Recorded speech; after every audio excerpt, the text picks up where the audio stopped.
ಅಪಘಾತದಲ್ಲಿ ಗಾಯಗೊಂಡಿದ್ದ ವ್ಯಕ್ತಿಯ ಅಂಗಾಂಗ ದಾನ ಮಾಡಿದ್ದಾರೆ. ಬ್ರೈನ್ ಡೆಡ್ ಆದಂಥ ಹಿನ್ನೆಲೆಯಲ್ಲಿ ಗಾಯಾಳು ವ್ಯಕ್ತಿಯ ಅಂಗಾಂಗವನ್ನು ದಾನ ಮಾಡಿದ್ದಾರೆ. ನೋಡಿ, ಸಾರ್ಥಕತೆ ಅಂದರೆ ಇದು. ಏನಪ್ಪ ನೀನು ಮಾಡಿದೀಯಾ ಅಂತ ಹೇಳ್ತಾರಲ್ವ, ಸತ್ತ ಮೇಲೂ ಸಾರ್ಥಕತೆ ಇದು. ಇದ್ದಾಗಂತರೂ ಏನು ಮಾಡಿರಲ್ಲ ಕೆಲವೊಂದಿಷ್ಟು ಜನ.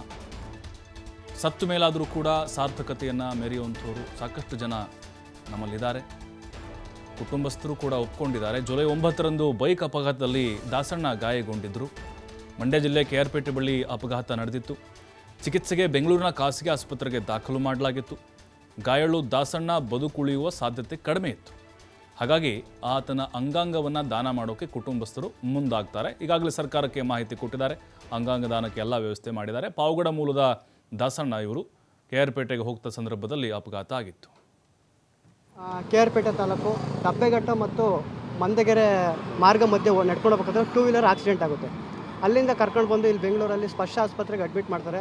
ನಿನ್ನೆ 12ನೇ ತಾರೀಕು 4 ಗಂಟೆಗೆ ಡಾಕ್ಟ್ರು ಬ್ರೈನ್ ಡೆಡ್ ಆಗಿದೆ, ಹಾಗಾಗಿ ಜೀವ ಉಳಿಯಲ್ಲ ಅಂತ ಹೇಳಿದ್ರು.